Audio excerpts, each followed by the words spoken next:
Hello everybody and welcome to episode 67 of the Pentagon Challenge, and it's time for some Cup semi-final action as we are going to condense both the first leg and the second leg of the Brazilian Cup semi-final against Corinthians. They're a very high quality team, and if you look at the previous meetings, the predecessor of mine has lost all 5 of those last meetings. So if I'm going to change the destiny of this club, then I'm going to have to start by getting some wins against Corinthians, and of course they are battling away in the top 4 war, but Grêmio was the nominated team that I designated previously, so Cruzeiro are the ones out of the top 5 now, and it helps that we managed to score 3 goals against them, Evander, Carrecha and Alexandre, but we did miss a penalty in the last game, but Atletico Paranense were too good for us in that meeting. Just a 1-0, and then funnily enough, the manager that I indeed replaced, Jorginho, has now taken the Internacional job, and that means we are going to probably build a great friendship or a great rivalry, and I began in perfect form with Luciano Sepulveda scoring a brace, but he had the chance to deliver a hat-trick for me, but he missed a penalty, which was deeply frustrating, as if I had the choice I wouldn't have let him take the penalty. It's perhaps something that should be looked into for Football Manager 2017, but it's some minor gripe and I won't complain too much, as we won, and that leaves us in the top 5 of the league now. Cruzeiro are the ones that have gone down in evaluation, falling to 6th place. But in terms of winning this league title, it looks to be too little too late, as Flamengo are running away with it, but I can't rule out Santos either, as they are on a winning streak themselves. Vasco have every chance of getting in the top 3 though. Grêmio is the must-win game coming up, but having lost to Paranense, their form is dipping a little bit. But look at Cruzeiro, they're in absolutely dire straits. No one has failed to win one of their last 5 games except Boa at the bottom, so I would be very concerned if I was a Cruzeiro fan, but we can't take anything for granted, as we can easily fall all the way back down to 8th place at least if we're not careful. And Palmeiras are in terrible form as well, I forgot to point that out, but certainly Cruzeiro would be the lowest. Yeah, doing the maths, yeah, they're in the worst form.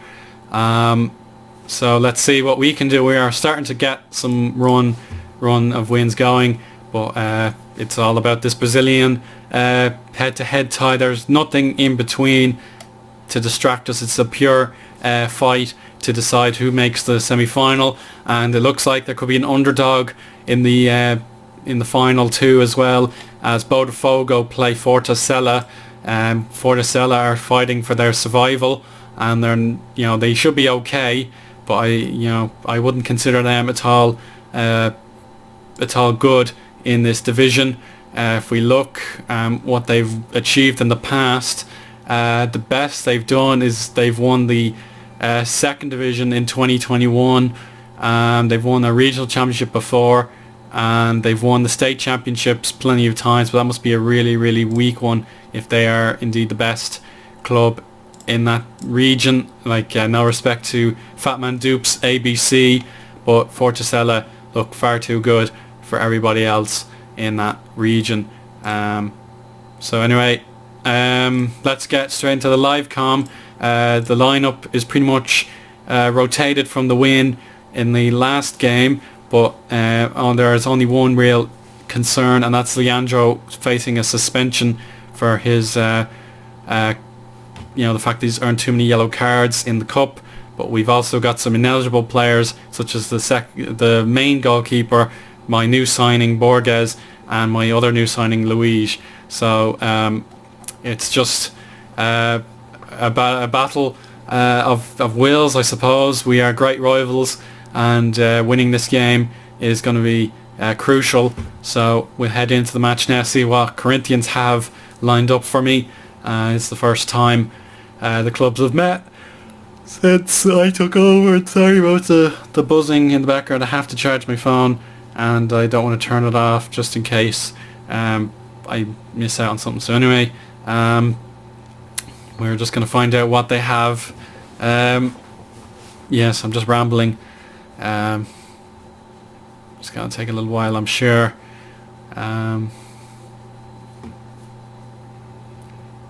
Okay, so let's just see those lineups, and they are going very defensively. The 4-1-4-1. They prefer their wide play, which I respect. I'm always a fan of playing on the wings, but it looks like they are trying to conserve, their position and maybe go for it in the second leg. So we will watch out for that. But they've got an average striker, an okay youngster on the wing, then another old guy on the right wing. But then they've got Walter Colazzo. He looks excellent. He can certainly split us apart if he wanted to. And then this guy also looks excellent. So perhaps they should have put more emphasis on these guys as they look quality. But anyway, we'll mark up everybody here. I think they are all worth my attention. So normal and weaker foot, they aren't so well rested, but again, it's totally irrelevant if you don't perform in these games. Now anyway, let's get this team talk done. We'll go standard, and we'll be more disciplined just to get things started. Let me ask for some payback on Corinthians, see if that'll get the motivation going, and it seems hopeful. So all it leaves to do is to put on the sound and press start match, and it's a nice easy load to kick off. But Corinthians are already looking dangerous, getting down the left hand side. Could that be their strategy?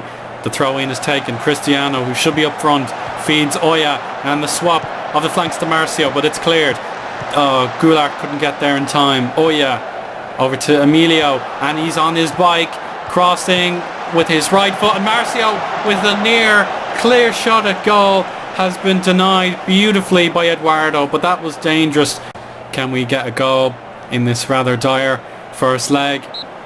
No, it's half time, and I'm not happy. We're looking lethargic, and the striker certainly hasn't been fed. So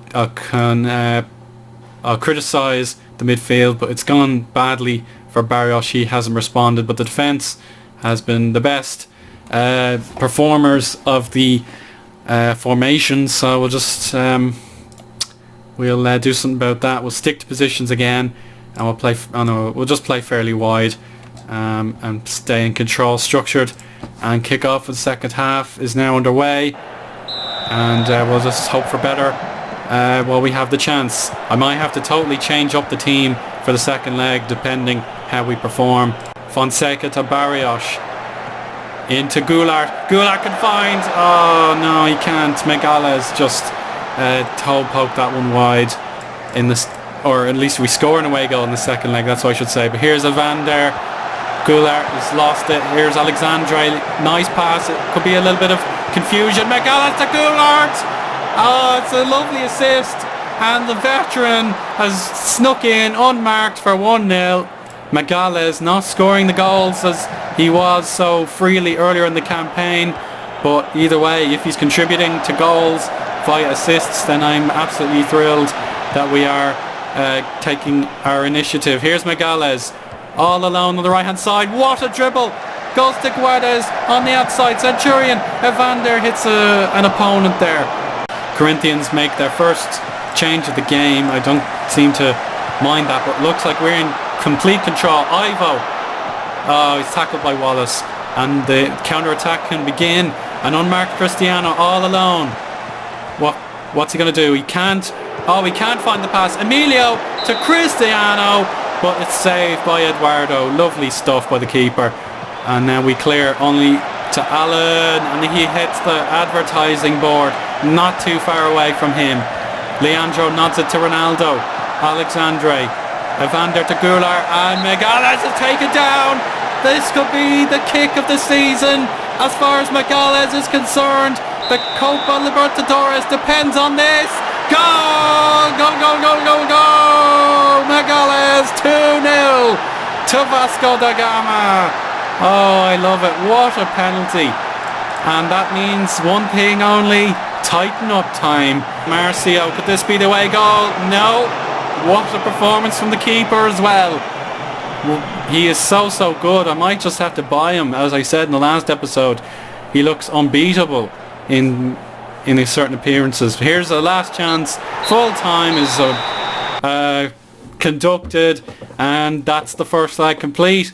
We'll see you for the second leg in just 7 days' time. Well done, boys. Fabulous performance. Great. Well done. So we'll see you for the second leg, as I mentioned. Wish me luck. Welcome back to the episode, everybody, and things are going extremely well, swimmingly if you want to be a bit more descriptive. We just need to secure the results against Corinthians.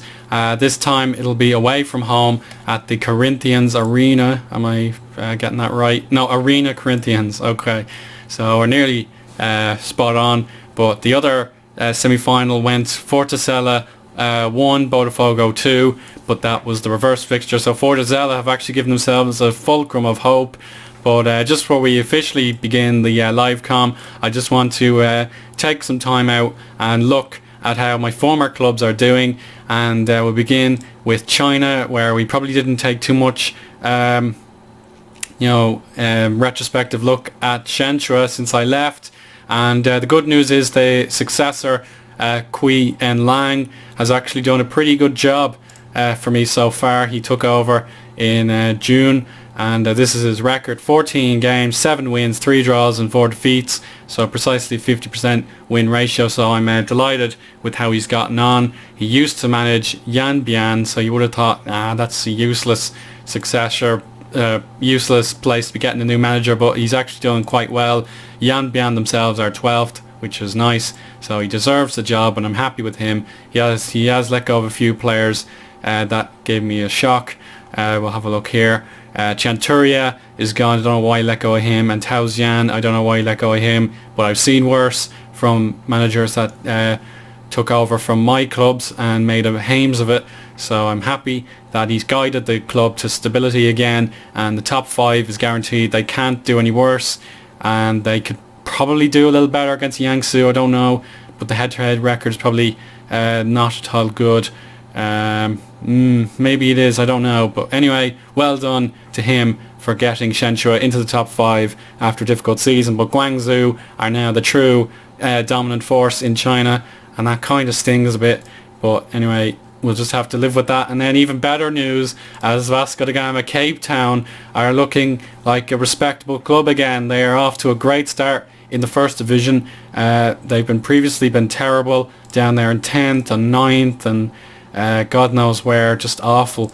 And the fact that they're getting back into the playoff positions, that just gives me great belief that the new manager has some ideas down his sleeve. So we'll check out his history as well.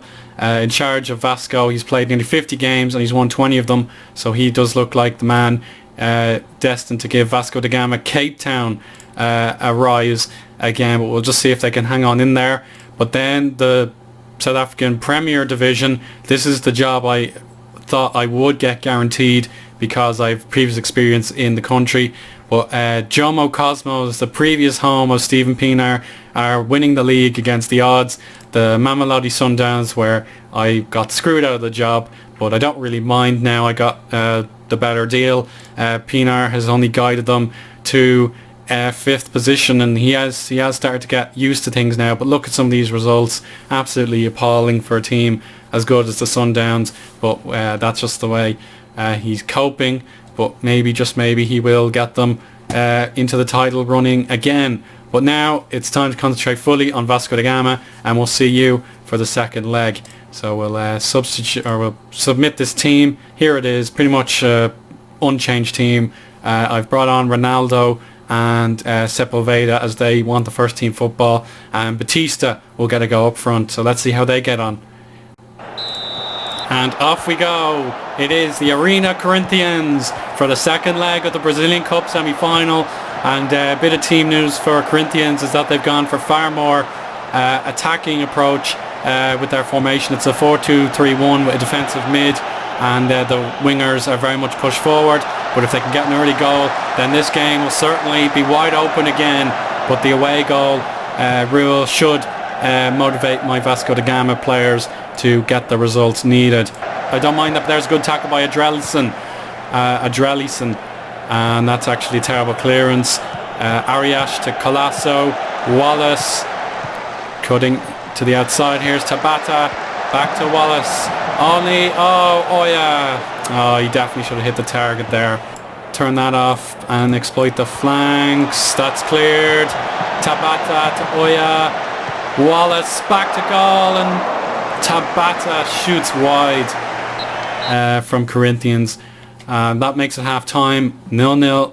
Doesn't bother me too much, but we have the aggregate lead. Let's hang on. The players like what they've heard, so I'll make sure they remember it now. That looks good. Batista unfortunately looking a little nervous, but I think this team talk will help him out. There we go. What else can we do here? Maybe we'll pass, maybe we'll be more expressive, and so on and so forth. Yeah, that seems alright. Let's go. Second half. No messing about. Go. And it is an okay game. We're passing alright. We're defensively astute. Wallace kicks it way out of play for a wasteful goal kick. Ronaldo cuts to the left hand side with Sepulveda, and Goulart has been thwarted by the keeper himself. Centurion was being careful. Colasso to Tabata. Emilio Cristiano is offside. Big opportunity, and Corinthians are getting hungrier. They want the goal that will get them somewhat closer to this chance. Batista! He's going to be ruled out for offside as well. I'm absolutely delighted the players have respect for me so early. You wouldn't think they would, but I can't really. I don't know, I'm just so happy that they listen to me, and we're getting loads and loads of wins so soon into this campaign. Colasso cleared for another corner. That goal for Fortaleza, that's massive as far as I'm concerned. The underdogs are now heading to the final. Lucas, great block, and Guedes even decides to keep it in. Batista won't get there. Fonseca to Goulart and Batista. We'll just have to go counter-attacking now. Oya finds Luciano. Lucas, and there's Colasso. Free header. Yellow card for Leandro. That's another suspension. He's just such a busy player. He's constantly getting booked. But now we're into the final minute and a half. It will be Corinthians' final stand. Oya to Kleber. It's a hopeful cross. Cleared. One more go of it, and again we get rid. Batista's not going to get there, but Sepulveda will, and it is Batista on the outside. Starcio has done well, but he should have kept that one in play. It gives us time, a few seconds to waste. We didn't decide to use time wasting, and that could come back to bite us. It must be Ronaldo. It is indeed Ronaldo. Just clear it, guys. Cesar Davis. He's given it away himself. Could this be the moment? No, what a clearance. And this should be the full-time whistle.